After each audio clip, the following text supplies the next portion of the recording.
யார்யா நீங்க? எங்கேருந்துயா வந்தீங்க? இப்படி போட்டு வந்து ஒவ்வொரு டீமையும் போட்டு சுக்கு நூறா சிதைச்சுக்கிட்டு இருக்கீங்க. கொஞ்ச நாளைக்கு முன்னாடி தான் ஆஸ்திரேலியாவ வந்து தோற்கடிச்சு பிளஸ் அவங்கள வந்து வீட்டுக்கு அனுப்புனீங்க. இப்போ வந்து பார்த்தீங்கன்னா, அவங்களோட சொந்த மண்ணான இலங்கையிலேயே வந்து பார்த்தீங்கன்னா, இலங்கைய அடிச்சு தும்சம் பண்ணி சுக்கு நூறா சிதைச்சிருக்கீங்க. பிளஸ் இலங்கை அணிக்கு ஒரு அதிர்ச்சி தோல்வி வந்து குடுத்தது மட்டும் இல்லாம, ஒரு மிரட்டல் வெற்றியோட வந்து பார்த்தீங்கன்னா, இந்த உலகக்கோப்பை லீக் மேட்ச் வந்து முடிக்கிறீங்க. ஜிம்பாப்வே நீங்க எங்கேருந்து தான் வந்தீங்க? வேற லெவலா தெரிஞ்சுட்டு இருக்கீங்க. இந்த உலகக்கோப்பையில 2 உலகத்தரம் வாய்ந்த 2 அணிகளுக்கு வந்து பார்த்தீங்கன்னா, இந்த உலகக்கோப்பையில அப்செட் பண்ணியிருக்கீங்க. பிளஸ் ஜிம்பாப்வே வேற மாரி கிரிக்கெட் விளையாண்டுட்டு இருக்காங்க. பிளஸ் இந்த மேட்ச்ல அப்படி என்னதான் நடந்ததுன்னு எல்லாமே தெளிவா பார்க்க போறோம். பிளஸ் அதனால வீடியோவ ஒரு நிமிஷம் கூட ஸ்கிப் பண்ணாம கடைசி வரைக்கும் பார்த்து என்ஜாய் பண்ணுங்க நண்பர்களே. ICC T20 world cup 2026 Sri Lanka versus Zimbabwe இன்னைக்கு வந்து ஒரு கடைசி லீக் மேட்சுக்கான ஒரு பலப்பரீட்சை நடத்துனாங்க. இந்த மேட்ச்ல யாருமே எதிர்பார்க்காத ட்விஸ்ட் மேல ட்விஸ்ட்ல எல்லாமே நடந்தது. அப்படி என்னதான் நடந்ததுன்னு பார்க்கறதுக்கு முன்னாடி இன்னைக்கு டாஸ் வின் பண்ண இலங்கை நாங்க வந்து முதல்ல பேட் பண்றோம் அப்படிங்கிற ஒரு டிசிஷன் வந்து எடுத்தாங்க. பிளஸ் அது அவங்களுக்கு வந்து சாதகமா அமைஞ்சதுன்னு சொல்லி அவனுங்க. ஏன்னா நிசாங்கா அண்ட் பெராரா 2 பேரும் ஒரு சூப்பரான தொடக்கத்தை கொடுத்தாங்க.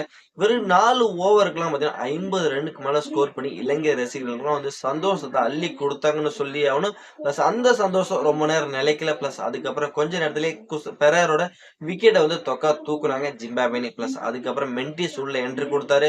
மெண்டிஸ் வந்து இன்னைக்கு அதிரடியான ஆட்டத்தை வெளிப்படுத்தல. ஆனா வந்து பாத்தீங்கன்னா நிசங்காவுக்கு ஒரு செமையான ஒரு பார்ட்னர்ஷிப் தான் அமைச்சு கொடுத்தாருங்க. வெறும் 12 ஓவருக்குலாம் 100 ரன் ரீச் பண்ணாங்க ஸ்ரீலங்கா அணி. வெறும் ஒரே ஒரு விக்கெட் மட்டும் தான் இழந்திருந்தாங்க. பிளஸ் அதுக்கப்புறம் வந்து எல்லாரோட எண்ணமும் என்ன இருந்தது அப்படின்னா, ஸ்ரீலங்கா அணி இன்னைக்கு ஒரு 250 ரன்னுக்கு மேல ஸ்கோர் பண்ண வாய்ப்பு அதிகமாக இருக்குப்பா. ஒரு அதிரடியான நிசங்கா இன்னும் இன்ஃபார்ம் பேட்டரா இருக்காரு. பிளஸ் நல்ல பொசிஷன்ல விளையாண்டுட்டு இருக்காரு. அப்படி எல்லாம் சந்தோஷப்பட்டுக்கிட்டு இருக்கும் போது அதுக்கப்புறம் குஷால் மெண்டிஸ் நிசங்காவோட விக்கெட் அடுத்தடுத்து வந்து டக்குன்னு எடுத்தாங்க ஜிம்பாப்வே அணி. திடீர்னு ஜிம்பாப்வே அணி கேமுக்குள்ள உள்ள வந்தாங்க. ஆனா ரத்னேக நிறுத்தவே இல்லைங்க. ரத்னேக ஒரு சைடு வந்து வேற மாதிரி இன்டென்டோட கிளியர் பண்ணிட்டு இருக்காரு. ஒவ்வொரு அடியும் வந்து தரமான அடியா இருந்தது. அப்படிப்பட்ட நிலையில இவரு ஒரு சைடு அதிரடியான ஒரு பெர்ஃபார்மன்ஸ் மட்டும் கொடுத்துட்டு இருக்காரு. இன்னொரு சைடு வந்து விக்கெட் வந்து ஒரு சைடு வந்து விழுந்துகிட்டே இருக்கு இலங்கை அணியை பொறுத்த வரைக்கும். கடைசியில வெள்ளையலைக்கு வந்து ஒரு 3 பவுண்டரி அடிச்சு ஸ்கோரை வந்து டக்குன்னு உயர்த்தி விட்டாரு. கடைசியில 20 ஓவருக்கு ஸ்ரீலங்கா அணி வந்து பாத்தீங்கன்னா 178 ரன் வந்து அடிச்சிருந்தாங்க. 7 விக்கெட் இழந்திருந்தாங்க. ஓகே, 179 அப்படிங்கிற ஒரு இமாலய இலக்கை நோக்கி ஆட ஆரம்பிச்சாங்க ஜிம்பாப்வே அணி. பிளஸ் ஆனா வந்து அந்த இலக்கை நோக்கி ஆட ஆரம்பிச்ச ஜிம்பாப்வே ஒரு சாதாரண இலக்கு மாதிரி அவங்க கண்ணுக்கு தெரிய ஆரம்பிச்சிருச்சுங்க. பிளஸ் அசால்ட்டா அடிக்க ஆரம்பிச்சிட்டாங்க. அதுவும் பெனட் அந்த மறுமுனை 2 பேரும் பாத்தீங்கன்னா ஒரு சூப்பரான ஒரு தொடக்கங்கிறது கொடுத்தாங்க. பிளஸ் பெனட் ஒரு அதிரடி காமிக்கிறாரு, இங்கிட்ட மறுமுனை ஒரு அதிரடி காமிக்கிறாரு. இவங்களோட விக்கெட் எப்படி எடுக்கிறதுன்னு தெரியாம ரொம்ப கஷ்டப்பட ஆரம்பிச்சாங்க இலங்கை அணி. ரொம்ப கஷ்டப்பட்டாங்க. பிளஸ் அதுக்கப்புறம் வெள்ளாளகே வந்தாரு. பிளஸ் மறுமுனையோட விக்கெட்டை எடுத்தாரு. பிளஸ் அதுக்கப்புறம் சனக்கா வந்தாரு. அவரும் பாத்தீங்கன்னா நெக்ஸ்ட் வந்த புரலோட விக்கெட்டையும் எடுத்தாரு. பிளஸ் இவங்களோட 2 பேர் விக்கெட் போயிருச்சு. இனியாவது கேமுக்குள்ள வந்துருவாங்கன்னு நினைச்சிட்டு இருக்கும்போது ஜிம்பாப்வேயோட கேப்டன் சிக்கந்தர் ராசா உள்ள வந்தாருங்க.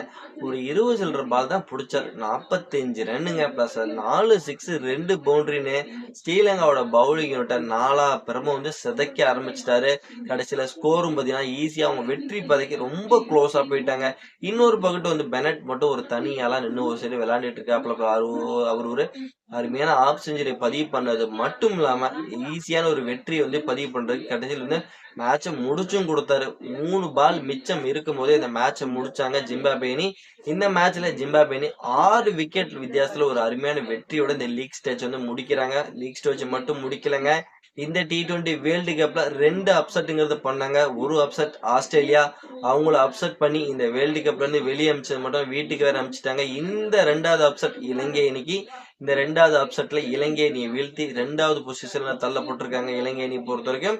பிளஸ் இலங்கை அணிக்கு இது ஒரு பாடமா எடுத்துக்கணுங்க. இனி இருக்கக்கூடிய ஒவ்வொரு மேட்சுமே இலங்கை அணிக்கு ஒரு சவாலான match. New Zealand, England, Pakistan 3 team கூட வந்து சூப்பர் 8ல அவங்க விளையாட போறாங்க. அதனால ஒவ்வொரு மேட்சும் இந்த ஒரு பாடமா எடுத்துக்கிட்டு இனி இருக்கக்கூடிய மேட்சஸை கவனமா ஹேண்டில் பண்ணணும். ஏன்னா இங்கிலாந்துக்கு எதிராக இப்பதான் கொஞ்ச நாளைக்கு முன்னாடி சொந்த மண்ணிலே சீரீஸ் ஓடி T20 எல்லா சீரீஸையும் வந்து இழந்தாங்க இலங்கை அணி. இனி அவங்க கூட வேற விளையாட போறாங்க. பிளஸ் அதனால அவங்களோட ஸ்ட்ரென்த் வீக்னஸ் எல்லாமே இங்கிலாந்து கம்பல்சரி வந்து ஃபாலோ பண்ணியிருப்பாங்க.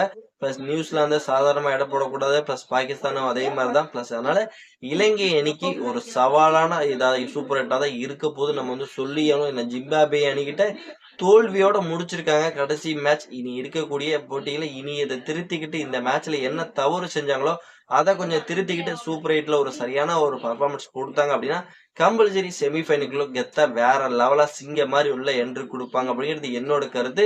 நீங்க உங்களோட கருத்த வந்து மறக்காம கமெண்ட் செக்ஷன்ல பதிவு பண்ணிருங்க. ஜிம்பாப்வேயோட ஆட்டம் எப்படி இருந்தது? ஸ்ரீலங்கா அணி என்ன தவறு செஞ்சாங்க? எல்லாமே மறக்காம நம்மளோட கமெண்ட் செக்ஷன்ல உங்களோட கருத்தை பதிவு பண்ணுங்க. இந்த வீடியோ பிடிச்சுன்னா லைக் பண்ணி ஷேர் பண்ணி உங்க சப்போர்ட்டிவ் ஆதரவையும் கொடுத்தீங்கன்னா ரொம்ப ரொம்ப யூஸ்ஃபுல்லா இருக்கும்.